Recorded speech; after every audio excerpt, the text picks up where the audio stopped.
what preceded every single one of those civil rights bills in 64, 65, and 68 were actually race riots. 68, you were coming off of 1967, the Kerner Commission report. Dr. King's book, Where Do We Go From Here, also dealt with that whole issue. All those riots were preceded by police brutality.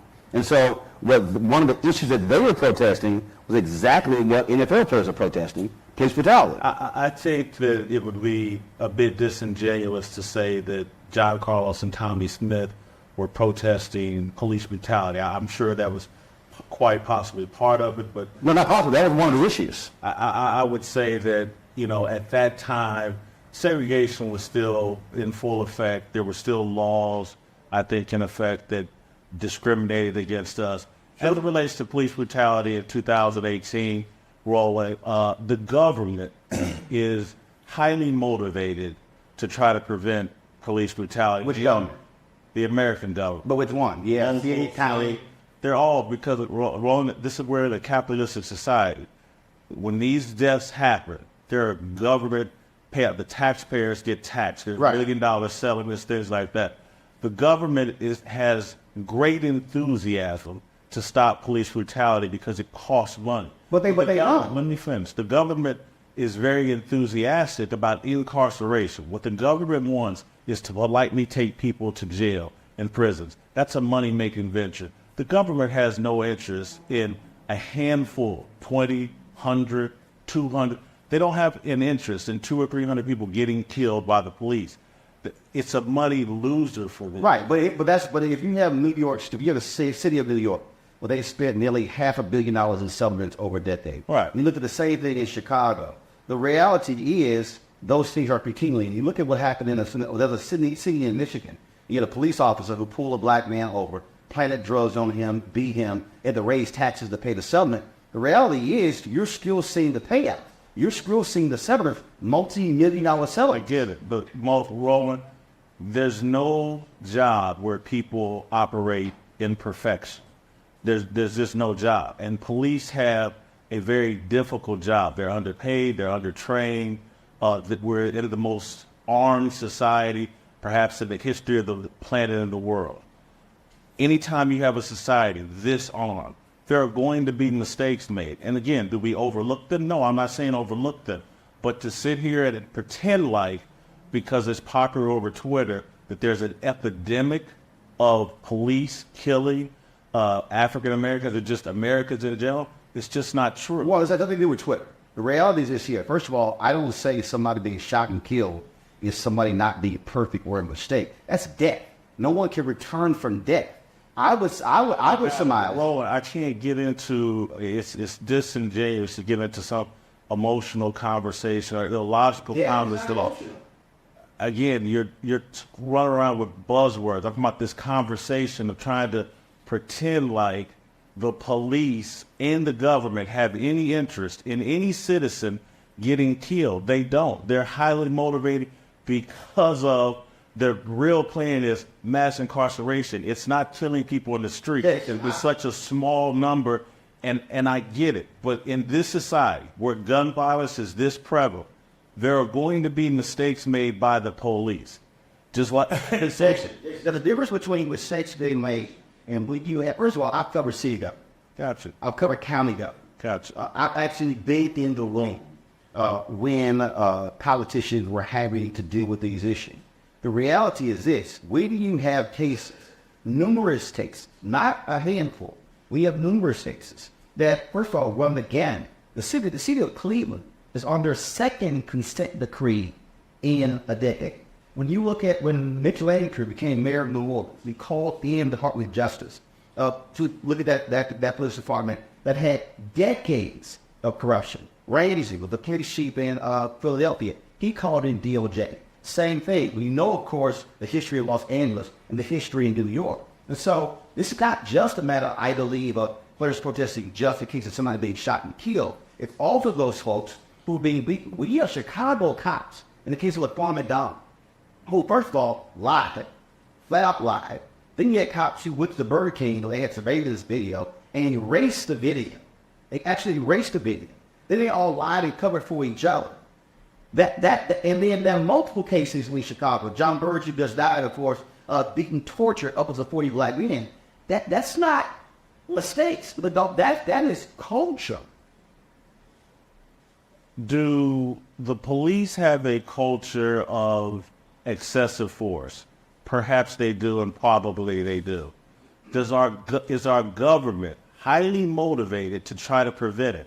Absolutely they are. Because we're not in a perfect society. People make mistakes. They hire the wrong people. It's hard to have a perfect culture. There's no job. It's like a doctor. Doctors make mistakes. Right. People driving cars make mistakes and kill people. People shoot and kill each other because they're making mistakes. They get too emotional. They're too filled with hatred, whatever. Human beings are flawed and they make mistakes. And so, Roland, I get it. That a lot of this stuff plays great on Twitter. No, it's just in the day, but yeah, I can deal with Twitter. For years, because I'm aware most black media people and most media people in general do everything to build their Twitter brand and protect their Twitter That's where their past and come from. Somebody who has someone running black newspapers, before Twitter existed, this was an issue. And as someone who has buried a family member because of police misconduct, someone very close to me and my family, I get the emotion when the police misconduct. I helped raise a relative who was killed by police. I get it. But the solution isn't this, we're going to monitor the police over Twitter or through Twitter and point out every example of what's going on with the police when they do wrong. That's not the solution. So what's the solution? The solution is we have to acknowledge the government is already motivated to prevent police violence and police misconduct because it's a money loser and we're in a capitalistic society. The issue that we have here has been the over-criminalization of poor people, and mass incarceration is actually the problem. The hot-button issue that will get you on TV and build you a Twitter following is going to run around and micromanaging the police and pointing out everything that they do wrong. If they did that to me or you about things that we do wrong on our jobs, trust me, they can find examples time after time after time. This complete demonization of the police is inappropriate for us because we live in communities where we need the police. We need to recognize the police make very little money, get very little training. They're the common man. If they want to get upset with someone, get upset with the politicians and the government officials who have put laws in place to criminalize the behaviors that go on in our community. Because we're not doing both. No, actually, the interesting is that, first of all, one of the reasons why we have still a change in many of those laws is because you got what law? Well, first of all, 10 years ago, 5 years ago, you did not have a level of first by the families you'd have now. That's first. Second of all, you also have not had the level of scrutiny of police departments to change practices as a result. One of the issues that you have is you have strong collective bargaining at contracts where you have police departments in terms of what they can and can't be. We need that Amber Geiger right now in Dallas, who, based upon that contract, did not have to speak for 3 days, did not have to actually say what happened.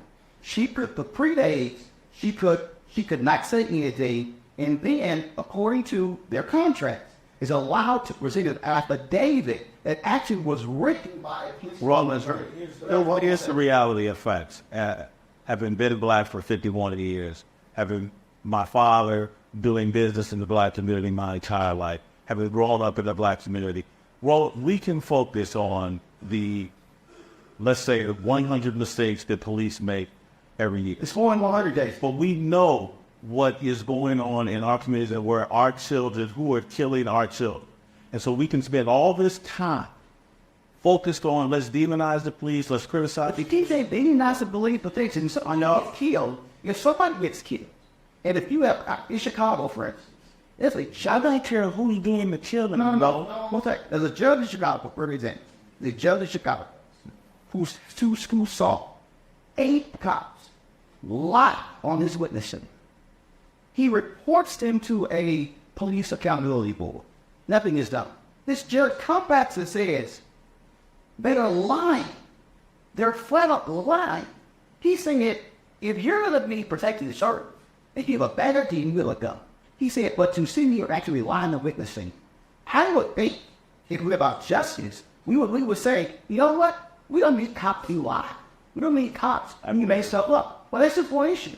You lie, see. We also don't need journalists who take an issue that we're having in the black community, gun violence, and the death of our young people. And for black men 18 to 24, our leading cause of death is homicide. We don't need journalists who say, no, let's focus on this smaller issue that's damaging young black men and ignore this issue and have all the conversation. You're doing it right now. And have all the conversation about this issue and all the athletes taking the knee about this issue instead of us as black people saying, hold on, we have some issues in our community. There's some things we can do, and there's some things we can ask the government to do. And again, the government is already highly motivated to prevent police brutality. They're not highly motivated to fix a corrupt criminal justice system that over-criminalizes our behavior as well as mass incarceration. So Roland, what I'm going to say, Roland, is primarily, and what I do for a living is mostly talk about sports. I'm not an expert on the police. I think athletes have gone too far with the virtue signaling and taking a knee. It's the approach that hasn't contributed to anything but a discussion about the national anthem. And so I get it's great for your show and your Twitter following to get a sports writer knee deep in a conversation about the police. I'm primarily a sports writer. I could talk about athletes and things like that. I can sit here if I wanted to all day, but it's a distraction, and I'm not going to. Well, it used to be so. First and foremost, there are multiple issues that I want to bring up. What? I brought that one up specifically because I know for facts. I was looking at what's about 50 years ago in those protests. That was indeed one of the those athletes created a conversation about the mistreatment of African Americans in 1968. The athletes right now are not creating the conversation about the mistreatment of African Americans right now. They're creating a conversation about the appropriateness of protesting during the national anthem. That's what the conversation is the last 3 years. I think there's a difference between what the athletes were protesting and what their issues were, than what other people wanted to focus on. And I've seen that in their politics. I've seen it where both what pitted, well, they don't want to talk about that, but they want to make about the end. So those athletes and Martin Luther King and the people of that generation were far more strategic about getting people to talk about what they actually wanted them to talk about. These athletes have not acted in a strategic fashion.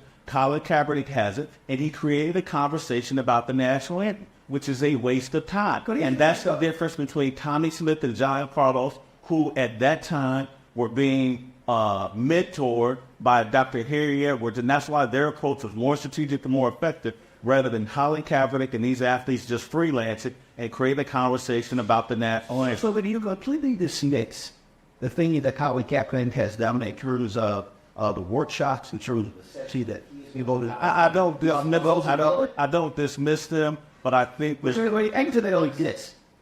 did. Let me answer the question. I think they've mostly been a PR move by Colin Kaepernick after getting run out of the NFL, and he's involved in a fight against the NFL. I think most of it is a PR move. I can't diss it. It's help. All this PR move. What is it? Have you ever talked to Colin Kaepernick?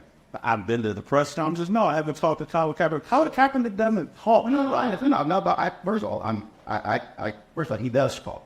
But, I mean, everybody he talks to, I talk to him. Well, great. Well, no, that's what I'm talking about. Muhammad Ali and all these people y'all are analogizing to, wasn't afraid to come out first of all, and deal with their critics and back up their point of view with their own mouth and words, not speaking with people in private, not tweeting out this or that, not hiding behind a bunch of groupies in the media that think Colin Kaepernick is something special. But Colin Kaepernick has spoken. Colin Kaepernick has done so, but not in the real. No, well, but again, but first of all, you say he hasn't, and then you say not in a real way. But it's when we say a real way. So what do you want Colin Kaepernick to do? Well, what do you? If I want to take that bold of a stance, I would do what I'm doing right now. Coming out that someone is a critic of mine and sit down with him and address. But there are folks who have different approaches, and I've seen this across the board. I've seen it. Had every excuse for this dude. No. I'm not. One of the most polarized. I'm not offering the excuse, and I'm saying it and he's afraid to back it up. as somebody who's been on the news side, who's been on the culture side, somebody who's dealt with folks. You talking about what your job is, okay? That's what your lane is. I have dealt with a number of people who have said, you know what? There's some people who are out front, there are other people who are not. There are some people who choose to speak in a certain venues a certain way, others who don't. So everybody has their own way of communicating. And so you can say, well, I want him to do more. Okay, I got you. Okay, but that's what he has chosen to do.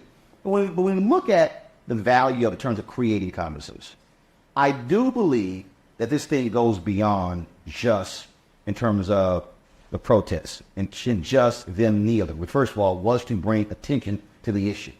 Other folk with other agendas still don't want to deal with that because they want to say that's irrelevant. They want to flip this whole thing into a flag and say, oh, it's about disrespecting America. You also have players who are involved in politics. You have a LeBron James, okay, when it comes to education, when it comes to his taking a stance. You have presented LeBron James even coming to Los Angeles as basically doing the bidding of white liberals.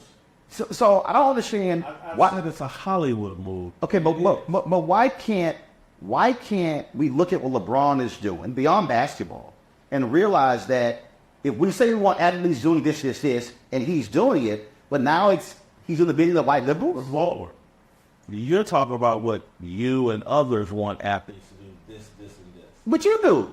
No. You can't speak for me, Roland. Let me. But you said what you want athletes to do. You want the money.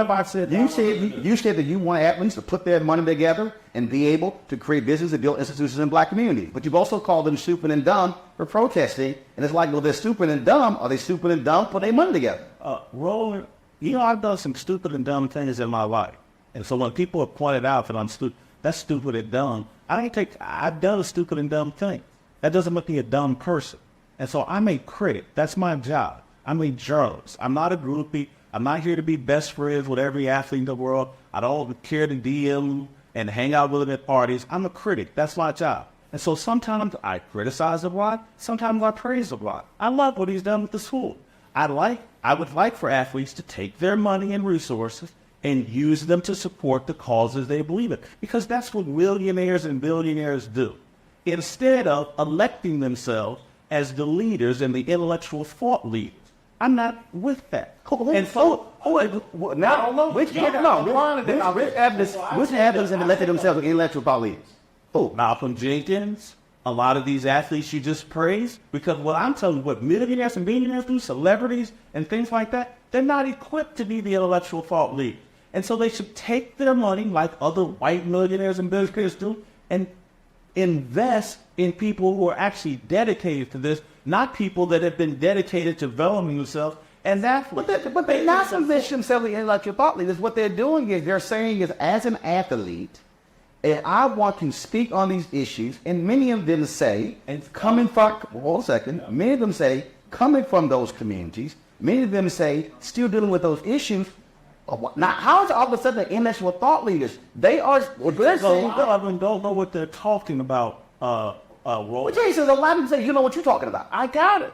And they're more than welcome to that opinion. I'm not going to demonize them as racist. I'm not going to demonize them as self. They can have that opinion. But what I'm talking about with athletes who have turned into millionaire celebrities, they're not John Carlos and Tommy Smith. They're not Muhammad Ali. This is not the 1960s. Muhammad Ali was connected to a black empowerment religious sect controlled by Elijah Muhammad and Malcolm X. Yes. He was connected to something real. That has been our tradition, connected to the church. This stuff I'm seeing from athletes, there's no connection to the church. There's no spiritual foundation to it. There's nothing. But here's the piece. But first, athletes doing way too much. They're not connected. Just like John Carlos and Tommy Smith were connected to Harry Edwards, he was a part of it. I don't see that same connection. I see athletes freelancing and standing on the basis of Twitter. It's interesting. And guys like you that gas them up and can do no wrong. I'm not with that. Well, first of all, let's do a couple of corrections. One, when you say can do no wrong, you're wrong. Okay, because as somebody who's actually sat on these panels, as somebody who's actually one second. As someone who's actually had conversations, There's a difference between sitting on television and opining, and you don't even talk to the guys. But there's a difference when you actually get out from behind the desk and be a journalist and go actually talk to them where they are. I've actually had the conversations with Jenkins, with Ben Watson, with Bennett, with Colin Kaepernick. And so my perspective in terms of what they're doing is totally different because, frankly, you have it. I have talked to Malcolm. So here's the piece. So you talked to Malcolm Jenkins. You talked to Malcolm Jenkins. I have. So how would you say that he doesn't know about these issues when in Philadelphia they made the attempt and brought juvenile justice leaders and brought others to the table to meet with Lurie, to meet with Goodell. They actually went out in the community to do that. They've done that. Again, and this is where I'm saying the athletes are wrong, because I don't want the athletes getting meetings with Roger Goodell and the owner of the Philadelphia Eagles to move into a lane they're not qualified for. There are actual people, politicians, community organizers, real people, not just celebrities and names, Roger Goodell, Jeffrey Lurie, but there's actually real people who have expertise in these issues. And so, again, I've talked to Malcolm Jenkins rather extensively here in L.A. when he came out to do our show, sat in my desk for 30, 45 minutes, and we went at it. And I think his intentions are good.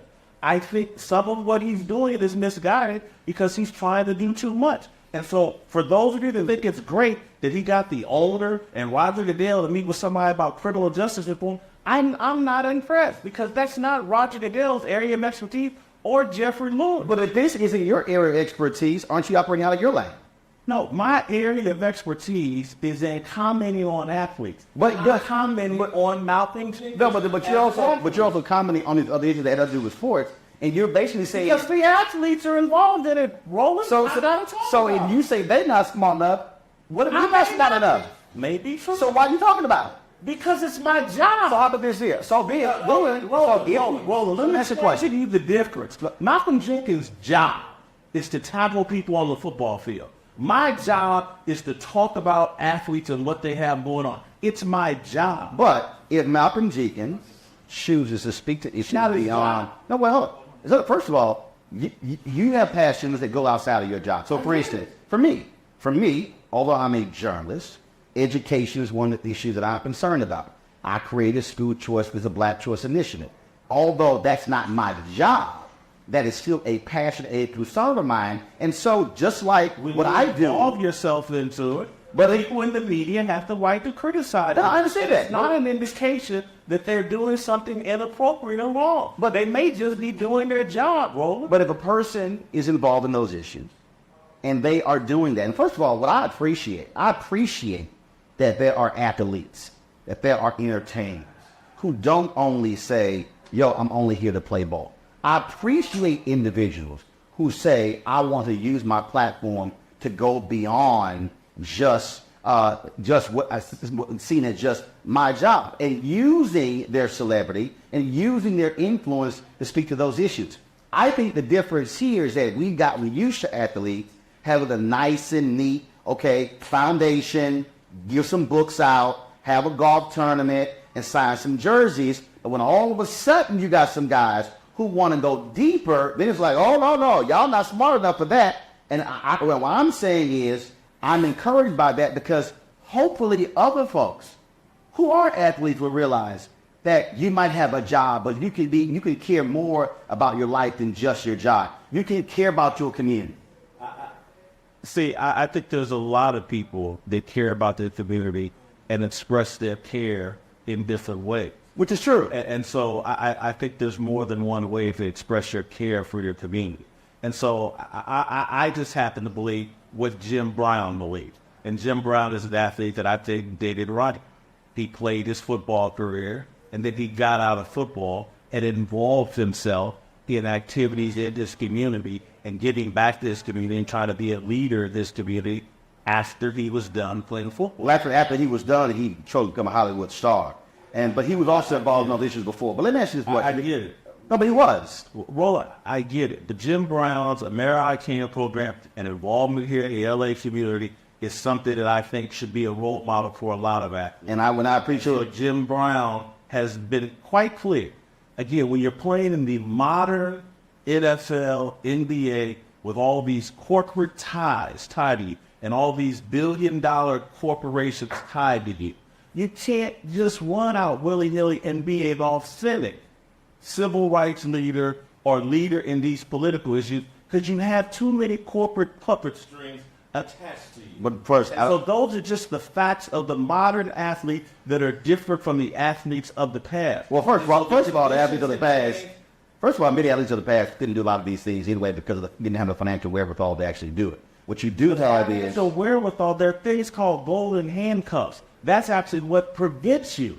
And that's again why Muhammad Ali in boxing, an individual sport, he was the draw, and because of his connection to the Nation of Islam, Elijah Muhammad, he was far more effective than these guys that are out here trying to mimic him now with nightly corporate stage. well. I think for one, it's a joke. I think one thing is we talk about guys mimicking. I think they're operating and standing in their own because that's two totally different deals. I do want to ask you about this. I thought this is interesting.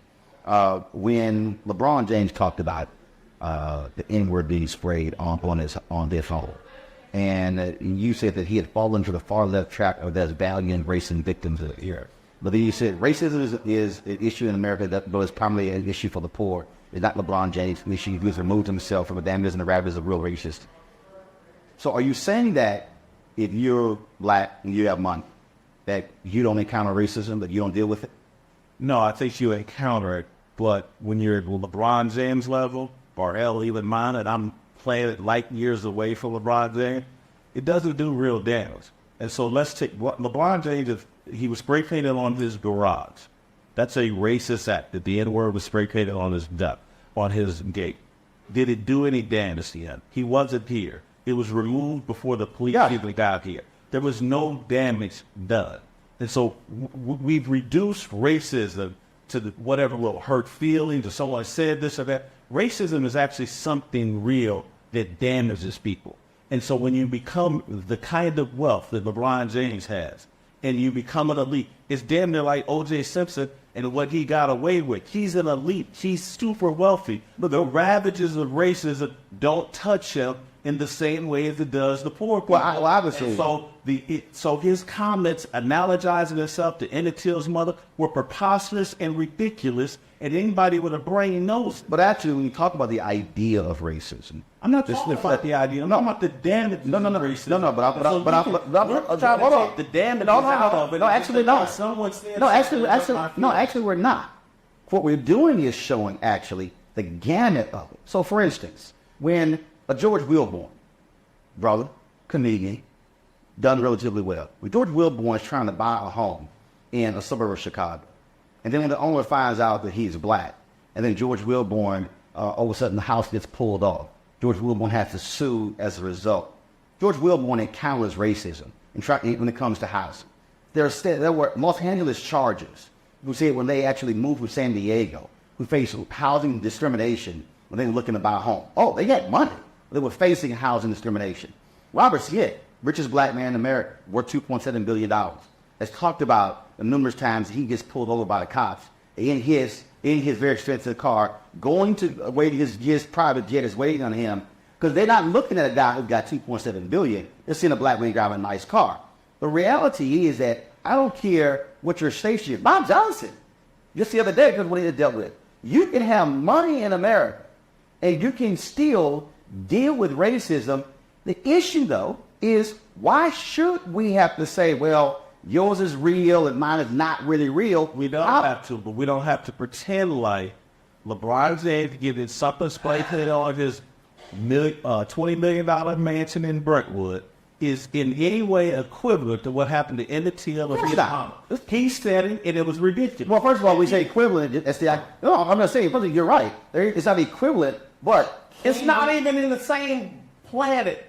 Roland, so the damn N-word was removed from his gate before he even saw it, before the police could even get there. It did nothing to him. But we have reality, Jason, of folks who are black in this country who work in places where opportunities are not even being afforded to them.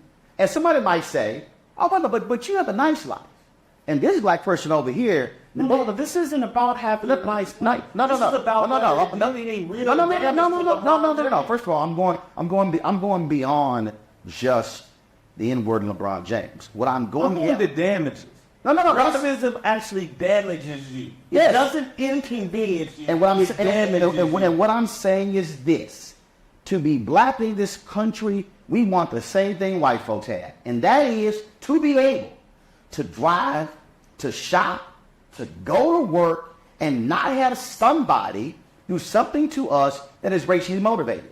And what I'm saying is, the reality here in 2018, at least you might have a lot of money, you still are going. You may have to encounter the reality of racism in America. And so, if there's any white people watch, what they would argue is, you think nothing ever happens to me bad on the job? Nothing racially motivated ever happens to me on my job? There are white people that look, and again, may not be at the same rate, may not be at the same... Not even close. Not even close. Oh, who knows? I can't speak for white people. Actually, if you go to the EEOC, you can be there. I can't. I mean, because that's where typically the claims are made. I get it. There's some people make claims, some people don't.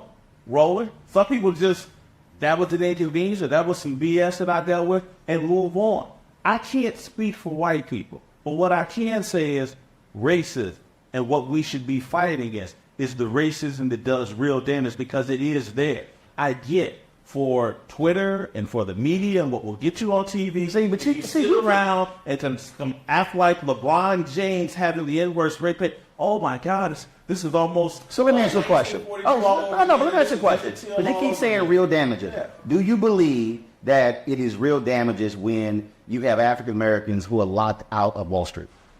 Well, yeah, that's the real damage. Do you believe that when you have African Americans who are well, when they're trying to create hedge funds to be able to invest in them? Okay. And then also, is it a real damage when you're an African American and you apply for a job and somebody says, oh, we don't like the style of your hair, so therefore you can't. Got it. And so here's what I think the value of having that conversation, which goes beyond just the N-word on a game, is there are people who actually believe, oh, no. And I'm not talking about LeBron James money.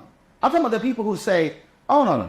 You don't deal with those things. You don't see those things. There are African Americans. So here's my problem, Roland. What happened to LeBron James doesn't convince those people that these real things actually happen. What it makes them do is say, like, oh, that's some whiny BS. Oh, and that's what they do. Well, and so it makes it easier to ignore. Actually, I think you're wrong, because when you have instances where African Americans who are well known, who have had to encounter the reality of race, other people have said, wait a minute, hold up. If it can happen to them, I don't know. No, they don't. See, because Roland, this is the. Are you serious? Yeah, I don't think that's what they do. No, because again, Roland, you believe in trickle down social justice. Just like Ronald Reagan believed in actually, you're wrong. I deal with too many black people. No, you're wrong. And somehow, if we treat LeBron and Serena better, it's called a trickle down. No. And the people at the bottom. You are absolutely wrong. So to say that this is what you did, you are 100% wrong. I don't believe in trickle down. Ella Baker, one of the greatest organizers, believed not pulpit to pew. One second. So much time talking about LeBron James. No. And something that got spray painted on this game. So here's what's interesting. So that's trickled down. That wasn't damaged. It does no. First of all, and there's an idiot. Here's the deal. No. See, black or white person. Here's the piece. We don't even know if it really even happened. But here's the piece. Here's the piece. You want to limit this to solely LeBron James and the game. No. Listen. I lay out for you other examples of well-to-do African Americans who have had to deal with the reality of race. I'm trying to have a broader conversation beyond the gate. And what I'm trying to say is not trickle down. What I'm trying to say is that you have the individuals. It's not a question of, well, your wealth is this, so therefore you really don't experience that. What I'm saying, no, what's happening? It gets pulled over. No, first of all, his name is Robert Smith. No. Here's Jason. Here's what I'm. This isn't the great mass. No, Jason. Here's what I am saying. What I'm saying is, when Dr. King said we are here to redeem the soul of America, when Dr. King said we are here to make America be the nation it is on paper, not the nation it is in reality, what I am saying that black folks would want is whether you are a LeBron James or whether you are a middle-class teacher, or whether you are a brother and sister who live in public housing, or a single mother or two-parent household, then you know what? We would like to go through this society and not have to deal with the issue of race. What I looked at, what LeBron was saying is that this is what happened to me. You said you're moving away from LeBron, but you just brought it back. No, because I said, you told me not to talk about LeBron. no. I'm expanding on the point. And that is, when we look at the issues of race, whether you are an athlete or an entertainer, or whether you're somebody who is on Wall Street or Main Street or MLK Street, the reality is you're still black in America, and you're still dealing with the indignities of race. What I would hope people would get out of that example of LeBron is that it's not just, oh, I didn't realize that somebody like him, because, as a matter of fact, I don't even see him as black. I just sort of see him as sort of something else. I think what you see is something that happens in a fantasy Twitter world that just doesn't. Hold on, here's my deal. Here's the deal. Because this is what's going on. But again, you have some fantasy about how America works. No, I don't. It's not how it works. Jason, I have a reality, Jason. They're not looking at LeBron James and spray paint gay and going, oh my God. No, Jason, and just have reality. But you part of your argument always constantly, well, what happens on Twitter? First of all, there are numerous conversations and numerous things that happen that's not happening on Twitter. You, like a lot of media people, are a slave to your Twitter feed. How? Hell, Roland, you've tweeted like 200,000 times. Okay. Everything. Do you know what? Do you know what? Slaves to the No. First, it's not a. First of all, a platform for them. First of all, it's not a slave to it. What it is a communications medium. Okay. Now, as somebody again who's actually run 3 black newspapers, who's been news editor of a black magazine, who's run a black website, who understands how to communicate with folks, it is a medium. So you operate with this, well, you're a slave to it. No, I understand what it is. If you have the capacity, let's also, if you really want to expand this, when you're African American who's run a black newspaper, you might have a circulation of 20,000, but yes, you built a following, you could actually reach more people on such a platform, and it goes beyond just the traditional following. So that's not a slave, that's knowing how to use it. Roland, and several times you thrown out your credentials as a journalist. And But you say I'm a journalist, well, go ahead. I've said I'm a journalist. I haven't tried to be condescending about my... No, it's not condescending. No, Roland, you're acting as if somehow your journalistic experience somehow supersedes mine, and that's... No, I'm not acting like that. That's preposterous. But, trust me, I understand journalism, and I understand what's going on right now with journalism. The entire media is addicted to Twitter. And Twitter, are you? Absolutely not. Again, am I on it? Do I use it? Absolutely. But I know exactly what it is. So all other media, everybody else, they haven't figured it out. Everybody else is addicted to Twitter, but you, oh no, I'm not. No. I'm the handler myself. No. So I understand what Twitter is doing to us and what it's doing to America, what it's doing to the journalism profession. It's turned everything into clickbait. You can't have real discussion. That's why we spend so much time talking about what got spray painted on LeBron James's fits, rather than the crisis we have within our community of our family. Let me finish, Roland. I get the whole thing of cutting me off anytime I get to a point. But rather than dealing with the crisis you may want to stop cutting off in our families in Black America, we're spending time worried about a $20 million mansion that may or may not have had the N-word spray painted on, and somehow this is some great example. But we have a complete collapse of the black family that we won't talk about. We have a complete disconnect from God and just based in this secular world, and that's what Twitter is, and we're all addicted to it, and it's taking us further and further into the secular world, away from God and away from the path that has served us better here in America. And this is a mistake you keep making.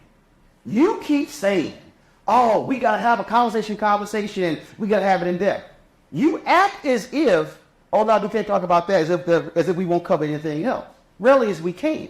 See, the whole point of this is not to have... What are we talking about? No, one second, hold on. You don't ask me not to interrupt you, don't interrupt me. What are we talking about right now? You don't ask me, don't interrupt you, don't interrupt me. What are we talking about? Like I said. So let me finish my point. Let me finish my point, okay, but so you don't interrupt.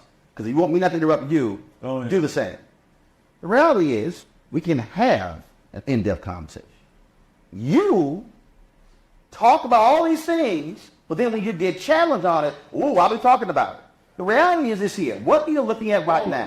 Hold on, one second. Hold on. You're interrupting. Hold on. But Jason. I'm not running. Jason, you're interrupting again. Allow me to finish. I'm not running. Jason, allow me to finish. Jason, allow me to finish. No, you say, why are we talking about this here? Why are we discussing this here? Why are we discussing these things here? Because those are things that you discuss. Those are things that you discuss numerous times. If you don't think that the protesting and the Colin Kaepernick and that's what you do about nothing, why do you keep talking about it? Because in fact, your Twitter feed, you Twitter, you've been complaining when he got the war from Harvard. You sent multiple tweets. If there's no big deal, if everybody else is enslaved to it. Multiple tweets about what? We Colin Kaepernick got the DB Du Bois award from Harvard. I said something about her not saying. You posted about three. No, I'm posting about 3 or 4 different tweets. And so they said what? I'll tell him up. But what I thought is because what I think is interesting is it really doesn't matter. Why do you keep talking about it? Because Roland, as I've explained to you, my job is to talk about what's going on in sports and who's making news in the sports world. My job dictates that I talk about Colin Kaepernick. This protest was one of the biggest deals in the history of sports. It changed the conversation about the NFL. It's my job.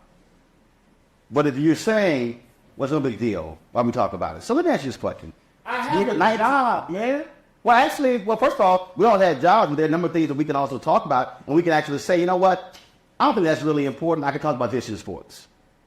I mean, we can actually do that. I have a job that's tied to television ratings and connected to what the massive audience wants me to talk about. I can't just talk about what I want to talk about. I have a job. So what you're saying is that you talk about these things because it's also part of the ratings game. It's part of my job. Right, but then you complain. Television, yes, ratings are a part of television, Roland. Okay, but you just complained and whined about people using Twitter for clickbait, which is the same as ratings. It's the exact same thing. Yes. Roland. You said, this is what you said. Too many people in the media are concerned about clickbait. That's what you said by Twitter. Dude, that's the exact same as you said. That's about ratings. 140 character 280 character reduced, dumbed down conversation that makes everybody have a dumbed down. Well, actually, you can now see in tweets, you can actually send about 10, 12 consecutively, so it's more than 280. But the point, Jason. That makes everybody have a Jason, see, this is where I think Franklin being a hypocrite. You just said it's about rating. I got to talk about it. Part of my job is to talk about sports and firmly to drive television ratings. Which is clickbait. And if somebody else's job is to utilize Twitter for the same thing, but you say they're bad, but you're good. Let me ask you this question.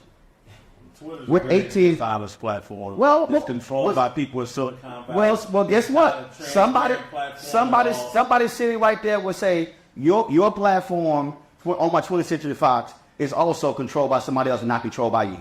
No question about it. So there you go. We're 18 days away from an election. You said before, you don't vote. I don't. Why?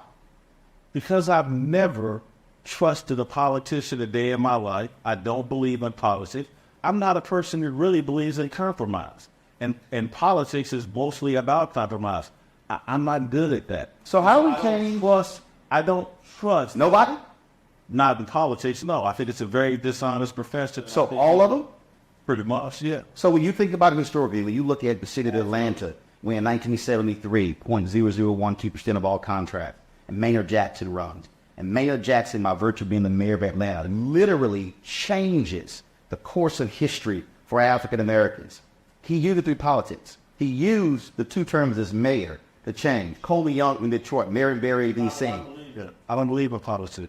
I really don't. So the issues you often talk about, how did you guys, because politics has no role in that? Excuse me? The issue that you talk about, say we should be discussing or dealing with. Well, how about me?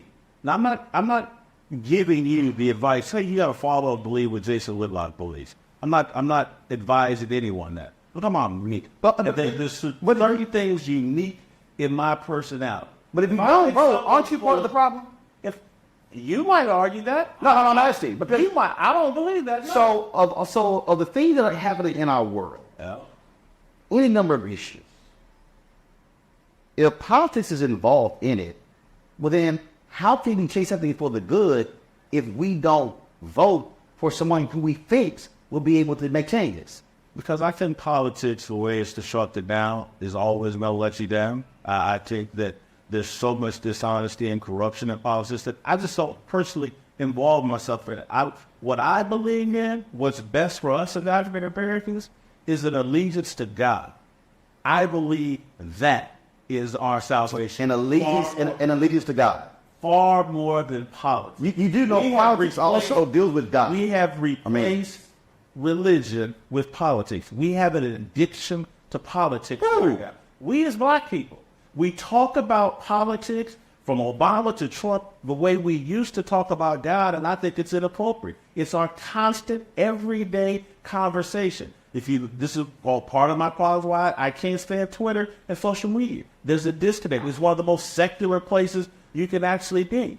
I think if you go look at the Asian American community that has had a lot of success here in America, it's not through politics. It's through an allegiance to themselves and taking care of themselves.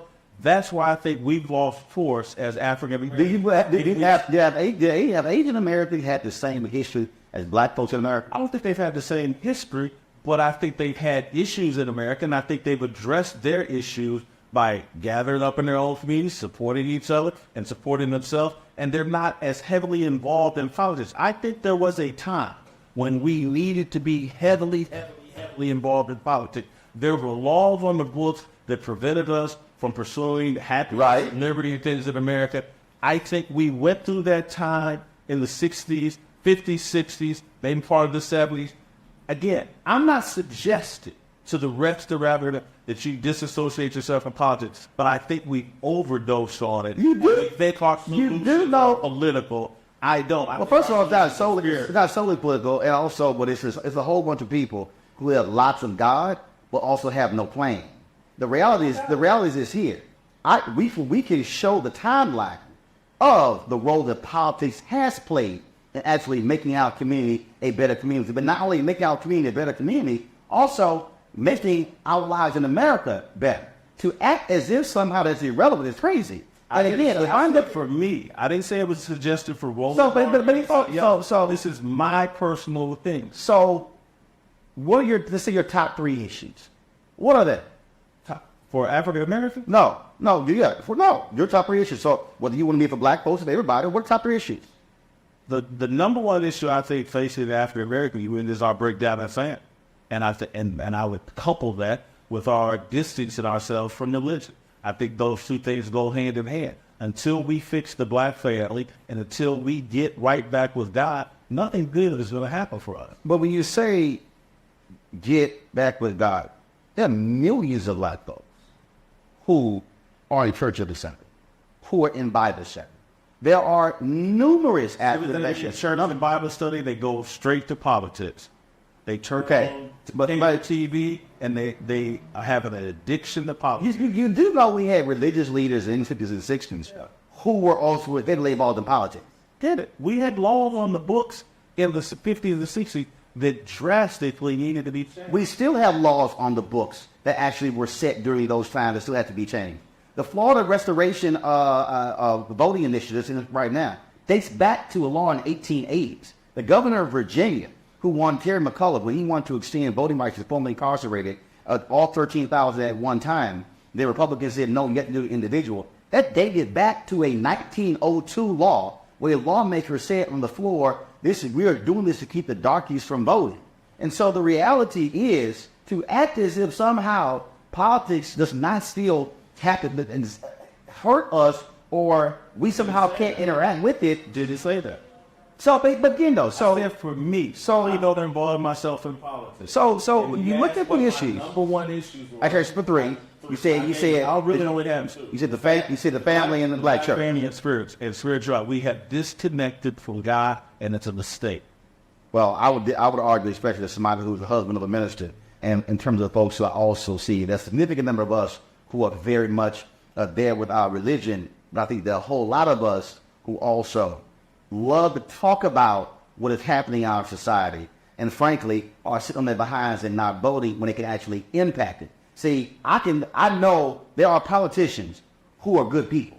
There are people who are there to do the right thing. If you go study the history of the planet, if the family's not connected, nothing can grow from that.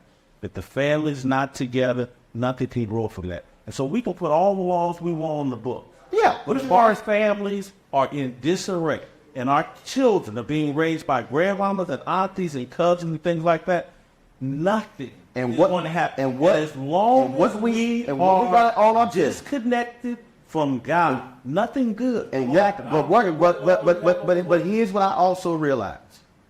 There a long time for a whole lot of us have been connected to God, have been praising and worshiping and all of that. And we are still being broke. We are still being locked out. You can be the most holiest of a holy person and you can be on a job and somebody can make a decision that, nah, you ain't getting promoted. You can sit here and lay horns and heal people all you want to, and you can still encounter that. What I am saying is, we can actually do both at the same time. And what I am looking at, and I talk about in terms of what has happened, I think if anybody who reads Dr. King's book, Chaos or Community, where do we go from here, what he laid out in that book, where he talked about the institutions that can play a critical role in saving Black America. He said the Black church, he said the Black press, and he said the Black professional organizations, which includes fraternity and sorority, because of the infrastructure. He dealt with religion, but even Dr. King understood, writing that book in 1967, that we can be as holy as possible, but there are still other aspects of our lives that we must contend with. And to act as if politics and community, you can even say about community. My plans for powers of our city club, that's still politics. Because who picks up trash and who cuts out overgrown lockout and who tears out crack houses, that's politics. To me, family and God and family are the foundation. Okay, Dave. Healthy community, okay. Healthy group. So what do you do? Foundation's no good. You can stack all the politics on top of what you want. It's going to collapse. Okay, so what do you do then? So answer this question. Yeah. What do you do if you're their family and it's mama and dad? And they are holy people. They love God and they serve God. But their kids still go to horrible schools. They also are living in areas where you don't have economic opportunities. They are a nuclear family, loving it together. But this is the inside of the house. This is the rest of the house. How do you deal with that? If politics doesn't matter. I'm not saying that I didn't say politics, though. Okay, it's fine. Okay, so if you have this Black family that's together, and they are loving each other, and then they're praising God, and they love God. But then when they step outside of their house, they're still dealing with an economic reality, and an education reality, and a social reality. Who changes that? How does that family? Individual, I know many families like that. Most of my friends come from families like that, and I know how we made it and moved forward. And so again, if you come from, and I came from parents that were divorced, but I know where my grandmama had me, and I know where my mama had me, and I know what they planted in me.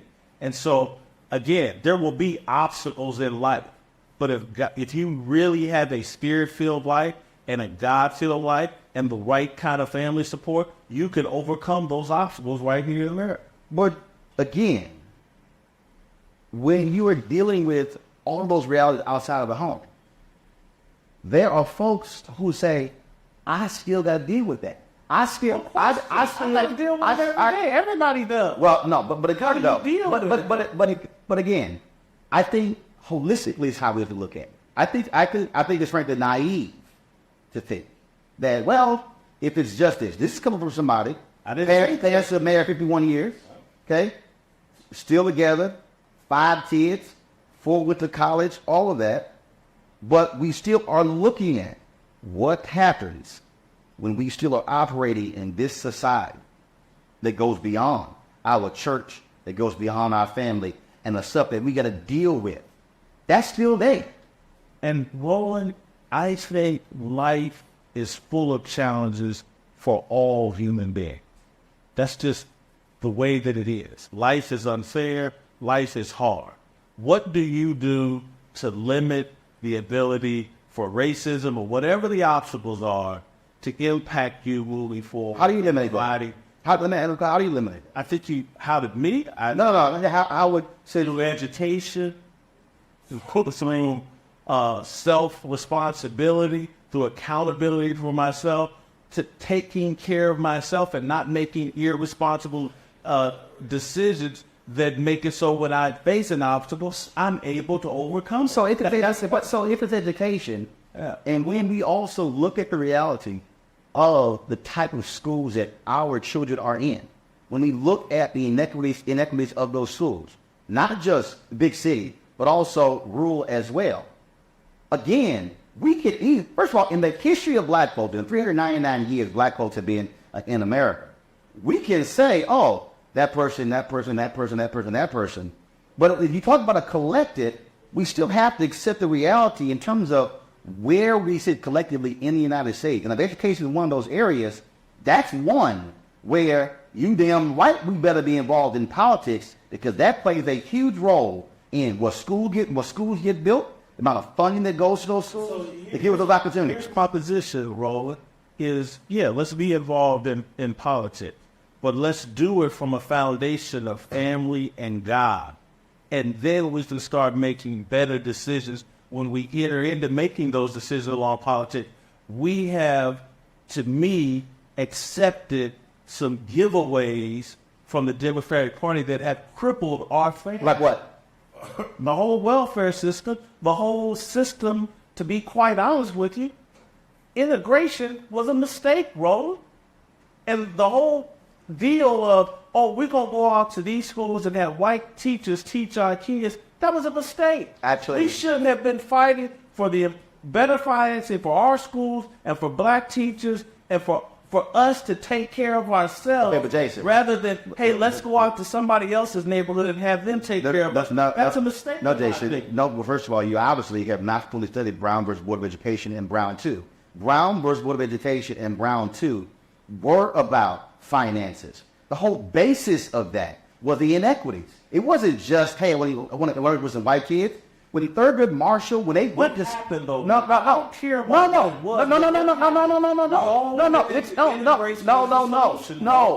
And that's where you're wrong. We didn't all run into it. No, we didn't all go into that. What happened still happened was you had black folks who were saying, properly funded. You had people who were saying, but that's not what we did. No, you should say that's not what we did. You act as if somehow we had this whole other institution that was there. What you should have was you had folks who were saying, okay, this is how we actually going to move and make this state possible. Here's what black people knew. Black people knew y'all got the money. Y'all got the resources. Now, all of a sudden, when it came to how our schools looked, the books that you were reading, the uniforms that you had, all those different things, it came down to money. The reason they were fighting Brown versus Board of Education was about money. The reason they fought integration or even kids sitting next to each other was about money. And the reason we still have inequities in education today is because of money. White parents moving out the suburbs, saying, you know what, we want our money to stay in our neighborhoods. We don't care what y'all neighborhoods are like. That's about money. The entire education system is set up based upon property taxes. That's based upon money, which is based upon race and wealth. Robert, money is not the solution for every problem. Let me ask you a question. Money is not are you in America? It's not the solution for every problem. All federal agencies that share along with the White House, which one shares along with the White House? Which one shares a lawn? Yes, there's only one federal agency where you can play flag football on a White House lawn. Treasury. You want to understand America? White House is power, Treasury is money. Power, money, money, power. Do you know what's right across the street from Treasury? Bank of America. Most of our banking institutions. If you don't think America is about money, that's what America is about, money. No, I didn't say America wasn't about money. Well, we've been having money conversations. I said money doesn't solve all problems. And as I explained to you earlier when we go back to the conversation, that's why I said, and as you just said, money explains a lot of America. And that's why I say That's America. yeah, when police brutality is a money loser for the government, trust me, the government is interested in stopping. No, you know what's gonna stop that? I'm telling you what's gonna stop police brutality. Not money. Money. No. It is no. It is money. No, it is money. You know what's gonna stop police brutality? When taxpayers don't have to pay the bill, where you can take a police officer's pension.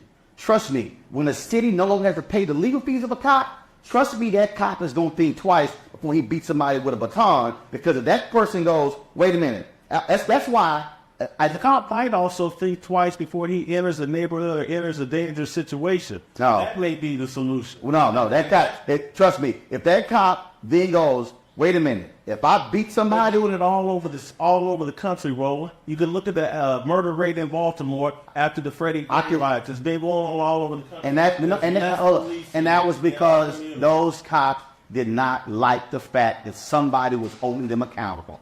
That's the problem. And they started doing mass policing. Yeah, hold on. Wait a minute. So basically, stop doing their job. So what they basically were saying was, how dare you Demonize people who don't make No. That wasn't demonizing, Jason. One of the hardest jobs in America. Jason.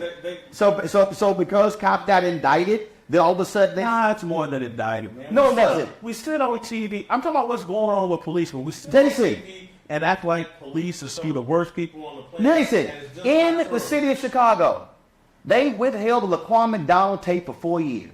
They did not want the tape released, and then they lied. Well, I know you can go to the point. No. I'm showing you an example. The cops in Chicago. I get it. It's something inappropriate. No, not inappropriate. No, not inappropriate. Laquan McDonald is dead, and the cops lied. And what the cops really did was they said, how dare you indict one of ours? We gonna stop working. They don't want any accountability. That is most people, Roland. But these people who have guns and badges. I get it, Roland. Who can take your life. People. Dude. That is they're human beings, Roland. I know they're human beings. Look, they raise their hand. But guess what? That the level of power that they have that you don't have. I got it. And you know what? What comes with that badge and that gun is a high level of accountability. And damn it, they need to be held accountable. And it can't be, oh, you're demonizing. No. For the cops who do good, celebrate them. But the cops who do bad, you damn right go after them and not coddle them. And I'm not going to excuse it as, it was a mistake or it was an accident. Because I've actually dealt with the issue. Well, when you said perfection, Personal life. when you bring it, No profession is preferred. none is perfect. But there are few professions where you can shoot and kill somebody and get away with it. That's what it is. That's what it is. One of the questions I got to ask you about, that is, no. This is a couple more questions. Are we at that time? Yeah, is it much? 6 minutes to say word. All right, go ahead. Couple more questions. We look at what a number of athletes are doing. Grant Hill, things that he's involved in. Chris Webber, things that he's involved in. When I look at the Bennett brothers, I'm looking at athletes who are obviously totally different from previous generation of athletes because of the level of wealth that they had. I do believe that what we are seeing, and I don't believe they get the same level of attention. I think that we are seeing the athlete today, frankly, who is doing even more than a significant number of athletes who were in the 50s and 60s and early 70s, who are actually changing lives of people that frankly doesn't get the level of attention that it should get. I'm sure that's true. They have far more wealth. They have far more opportunity to do more. So do you believe, though, that you're in sports, do you believe that that's also part of the problem in that in this medium, we don't offer a balanced perspective of the black athlete or what many of them are doing, where it's only, just a couple here, then a couple here, as opposed to the things that they're doing, opening of schools, what they're doing in terms of with scholarship, what they're doing in terms of the level of investing they're making, what so many of them doing in terms of literally rebuilding blocks and communities and the projects that they're involved in. Do you believe media could do a much better job of telling that story and not just focus on X's and O's? Yeah, I think they could, and I think they probably do more of that now. But again, does it get traction? Is that where people want to read? Again, sometimes it's supply and demand. Demand dictates what the supply is. Again, I was involved with, the formation of the Undefeated. It was about telling a fuller story about the black athlete. And so, ESPN has a website with 40, 50 African-American journalists that's dedicated to telling the full story of African-Americans. I think they're trying to do it, so I can't say all of the media is ignoring it.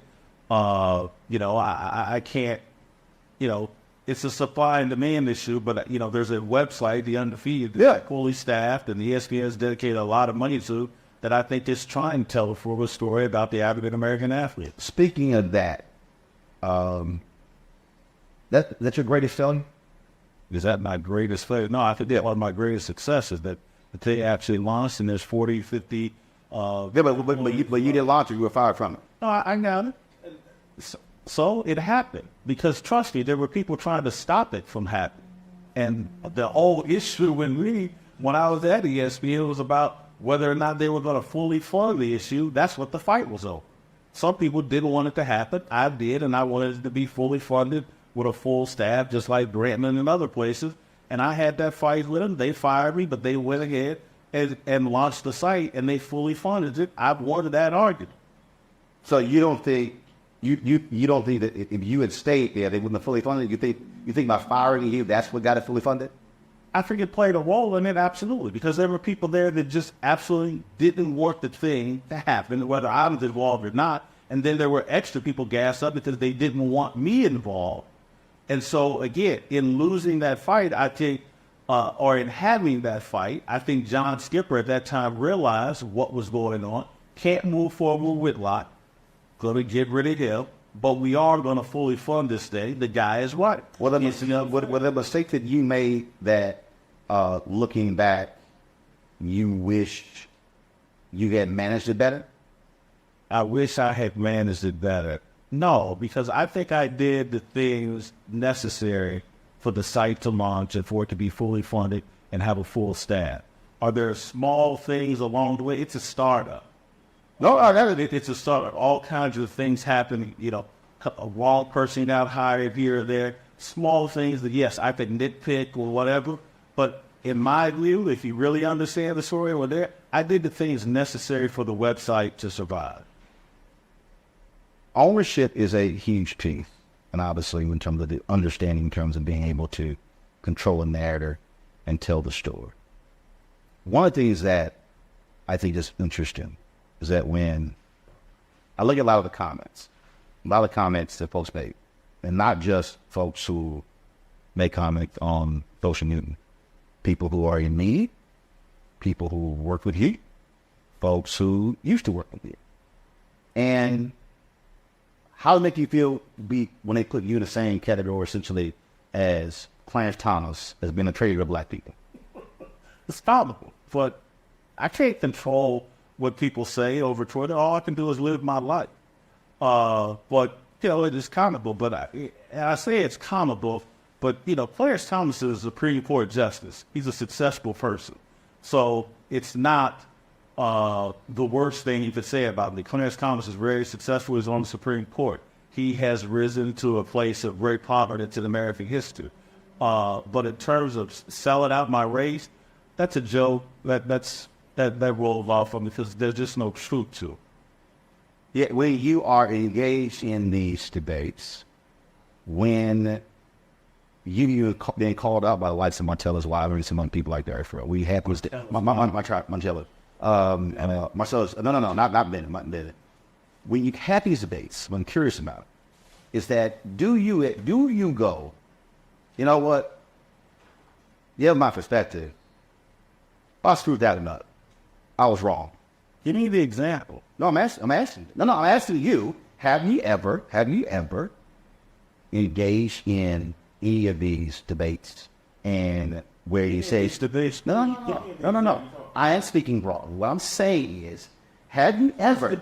No, any of them. Have you ever been engaged in any of these debates where you then reflected by saying, you know what? I shouldn't have said this about the athlete. Well, you know what? I was. Oh, you talking about this debates on my television show or just any? Well, I mean, I was out talking about television because that's where you are largely having these other conversations that people are responding to. Yeah, I think, my nickname in Kansas City is Jason Whitlock because I flip positions. I react to new information. And so do I come up with the wrong opinions from time to time on athletes? Hell yeah. I sprout opinions every day. And so I didn't have hey, you know what? I was wrong. I've come to this or that conclusion. I do it all the time. And speaking of that, I did see when I was looking at the comments after Harvard University and Colin Kaepernick.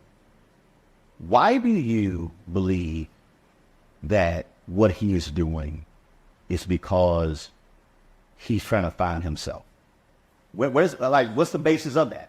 What's the basis of that point of view? Because I've seen many, many young people of mixed race who grow up in an environment outside the black community who have struggled with their identity. Everybody has. And anybody black that pretends like they haven't encountered that with young people is lying. And again, some things I know about Colin Kaepernick that I will not share or whatever, but he shows all the classic signs. Of what? He grew up in a white community, raised by white parents, and he's black. That right there is a very complicated upbringing in America. Okay. And it's going to lead, first of all, whether you're mixed race or not, all young people have identity issues. All of them. And they go through a process of finding themselves. That's what the college experience in the early part of your life is generally all about. Colin Kaepernick's are more complicated because of America's racial issue and his upbringing and things like that. And so when I see a guy go from being the party guy that's all tatted up to, voila, I lose my starting job, and now I'm baby Malcolm X or Angela Davis, and I got a black fist in the air, it raises someone who's trying to find himself.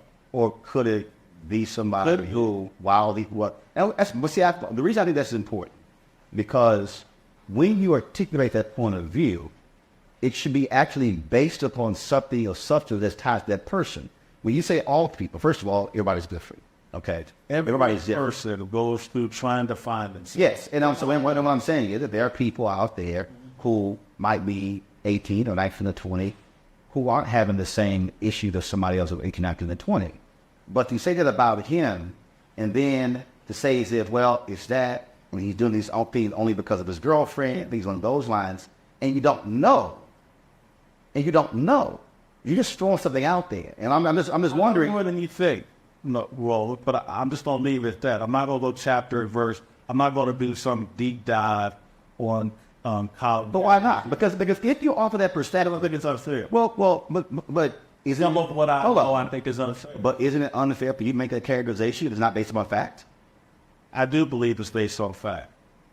But if you believe it's based upon fact, but then you don't want to back it up, I'm not going to share everything that I know or have been told about Colin Kaepernick. It's clear as, well, I'm not out on some shaky territory looking at this guy. Everybody I know black has seen someone like Colin Kaepernick. Okay, That's the fact. Mixed race kid, raised in the suburbs, seen it on my Ball State football team with all these different recruits and guys that come in that don't come from the city, don't have some strong black connection. There's an identity issue that people work through early on in their life. He, in my opinion, is still working through those issues. I don't say that. So what? I don't say that maliciously or derisively. He's a typical young person. but David, it comes off as malicious. It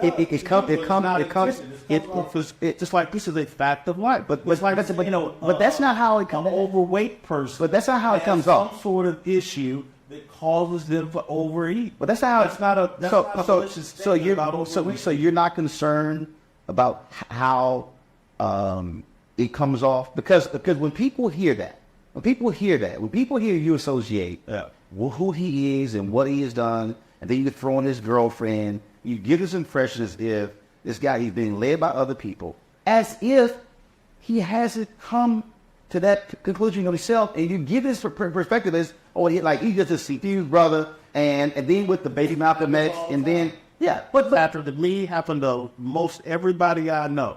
Every person I know goes through some kind of confused state or different state while they're trying to figure out their identity. I think his are a bit more pronounced than others, but I think his background is a bit more. Gotcha. Just like, because, a very similar background to Obama. But could it not be that you have somebody here who has gone through that and who has reached a point who has said, this is who I am, this is what I want. You can tell you why. Why? Because anything that I reach some conclusion, and this is me, and he ain't weak, but trust me, I can stand up and verbalize it and explain. I don't hide behind Twitter. I don't hide behind private conversations with Roland Martin or whoever else. I come out and stand on it and defend it. But Jason, that's you. I get it. But also, you don't vote. And he said, that's me. And so, here's the deal. It's interesting to me that you want to give space to say, this is me, this is who I am, but you don't want to give space to him. Roland, if you have some opinion about me not voting, or me overeating, or me about anything, you have a right to that opinion. I'm not going to go lay down and cry. Oh my God, Roland. No. But there are other conversations that they did. I'm a public figure. I can have he's a public figure. Right. He took a highly polarizing position. He stood out there like he was man enough to deal with whatever came with. No. This says he's not. He's not. This goes beyond the position. I'm asking you a very specific question for a reason, and that is, when you opine, when you say that, again, you paint this picture that, y'all, this is nothing but a confused biracial. He don't know what he's doing. He's crazy. He just is all of that. That's actually that's how it comes off. You know how many athletes, NFL athletes, that have told me that in private? Most of them. And so I'm not out here on some island all by myself. And there's most rational people can see it and express it privately. I just happen to say it publicly. He's a public figure that took one of the most polarizing positions in the history of sports.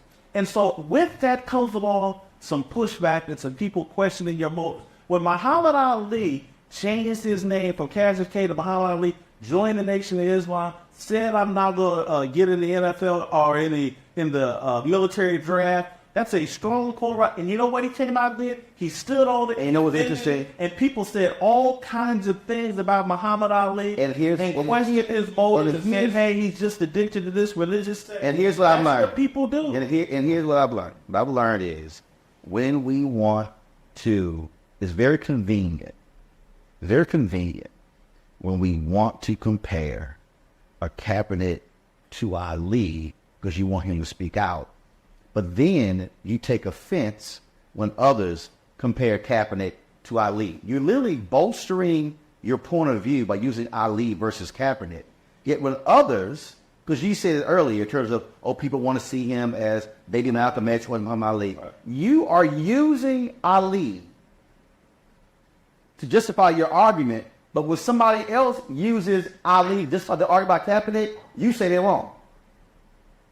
Bro, I'm saying he's not Muhammad Ali because he won't stand out here and defend his position. Yeah, that's my opinion. And what I'm saying is, what it also gives off to people is that you have a personal animus against Kaepernick. And what I'm saying is, it may be that there are people, and I mean, what I do, I've met people. I've met individuals who, I just finished interviewing the Reverend Dr. James Lawson, one of the greatest organizers we've known, turned 90 years old last month. If you ask the average person, James Lawson, they'd be like, I don't know what you're talking about. But you know what? Lawson, Nashville movement. You know what Lawson said? Lawson said, Roland, on my last meeting with Dr. King, he's on the front row of the church, and he says, I was on the back row. There are some people that some will be loud and outspoken, others will lead quietly. There are different modes of leading. And so I don't necessarily think a person has to always hold news conferences, do sit-down interviews, and be out there chanting, talking, because some people actually want to lead with their actions as opposed to just talking. And there are others who just talk, who don't have any action to back it up. I got it, Roland. But as a broadcaster and a critic, I have a right. It's a no, I understand it was speak. Of course. To say, I don't like this or respect it. It makes me think he doesn't really believe it. It's just something he's doing. Which also, I think, doesn't give enough space to their people who actually, that's how they present themselves. Doesn't even, that's your opinion. I don't have a Yeah, problem. no, actually, it's not just my opinion. I'm actually basing it on people who actually have Okay, done but that's your opinion. I don't have a problem with it. Yeah, that's not offended. That's where it is. Why That's are where you offended by mine? what I'm offended by is when we present this view that somehow that this is not not disagreeing. That somehow he's bad, he's wrong, and what you send off is there's a personal animus against it. Reading your tweets, I'm a critic. No. But Jason, listen. I've been doing media since I was 14 years old. Got it, Roland. You're No. What I'm saying is, most of fun. no. Actually, I'm not more the content. I'm Roland Martin. So I'm making the point that I get being a critic, but it comes off as if it's more personal. Check. There's a guy named Carl Peterson in Kansas City. Mm-hmm. Gentleman On the business side. Chiefs. He was the general manager, president of Kansas City Chiefs. I used to light him up every day in the Kansas City Star. Every day. All this made my name. Criticizing Kansas City Chiefs. His running of the Kansas City Chiefs. And he used to go, I think it's personal. I think it's personal. No, it's just my job. This is how I do it. And Carl Peterson, some white dude again. Sledgehammer. Almost every day. You can go ask anybody in Kansas City. I'm a critic. If I disagree with someone, I express it. Should Colin Kaepernick be back in the NFL? Shouldn't he be back together? Mike's not about should. Okay. When you look at Nathan Peterman throwing 82 career passes and 10 interceptions, do you believe that Colin Kaepernick has the skill set to be an NFL player? Yeah, Colin Kaepernick has enough talent to play in the NFL. Do you believe that? And he's become such a polarized deal because the NFL, well, at the end it's just a TV show, man. That's all it is. And the NFL is going to do what's best for television ratings. And if they think Colin Kaepernick is bad for NFL ratings, they're not going to hire him. He's just an actor in a TV show. What I also understand is that they also like winning, and that is this year. If somebody gets... Roland, he didn't win in San Francisco, so don't have... he did win in San Francisco. Then, of course, we had that last season. Or let's also keep in mind, the whole team sucked. Remember, it was 2-14. The whole team sucked. It's a TV show. Right, I got you. But the offensive line, the defensive line, the linebackers, the whole team sucked. You will admit that, right? I got it with Roland. Right there. No, I'm just saying, but the whole team did suck. I got it. I might want to do your deal and lay out my credentials of the sport. No, I'm not laying out the credentials. I'm just saying if you went 2-13, the whole team sucked, not just him. Not just him. But again, Kaepernick doesn't show up and wins follow him. Not particularly at 30 when he's been out of the league for a couple of years. I don't know if he makes a difference in terms of anybody winning or losing games. And so, is he good enough? The only way we'll know that if he actually gets the shot. Is he good enough to be in the NFL talent-wise? Yes. He's created such a distraction around himself, and he's created the belief among the NFL ownership that he's bad for ratings, and they're running a television show that's about ratings. Actors get written out of plots all the time. But you still have, look, when Eric Reed came back and took the knee, you still have Kenny Stills and some other different players. The reality is, I think the difference here is that you still have other players who still are protesting.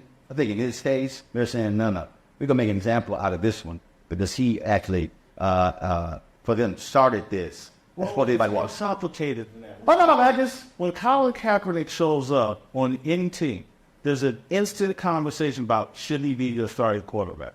And most of the NFL has him pegged as a backup quarterback. And they don't want a backup quarterback who instantly starts a conversation about whether he should be started. Well, I tell you right now. Coaches that don't want that distraction and that hassle. I tell you what, there's some teams out there that I see them who are just terrible with quarterbacks. Especially Buffalo. But you don't know that much about football, Roland. Yeah. Not much at all. Actually, I can watch. Actually, I know enough to know if I see a quarterback who was horrible. And look, I had to sit through Brock Osweiler with the Houston Texans. You don't know Lord Jesus. Actually, overwhelming majority of people in America, they don't know much about football. Well, I know enough about football to know why to see a bad quarterback versus somebody who actually has succeeded before. The decision is just more complicated. No, I understand that, but don't act as if I don't know the difference between a bad quarterback and a quarterback is the win. What goes into decision making about quarterbacks? It's Really? more complicated. Just add a bit. Oh, so I've never talked to general managers or Okay, all right. I'm just saying that. Shit, I've talked to bankers. I don't know nothing about bankers. I've talked to. We got a one concierge that said I can't make concierge. I get it. You talk to somebody. No, not just talk to them, but also but you talk about a lot of stuff that you also don't have a background with. All right, Jason. Well, it's going to be very interesting to see how this scene plays out, and also we'll see what happens with these players. And I think these players are going to surprise you in terms of those who are very much engaged in things they're doing in the community. And I give them a hell of a lot more credit, I think, than you do. I think players have been involved in their communities and doing community work, particularly in the NFL, for decades. I've covered the Kansas City Chiefs in the NFL. Mm-hmm. Player involvement in their communities and community work has been going on for a decade.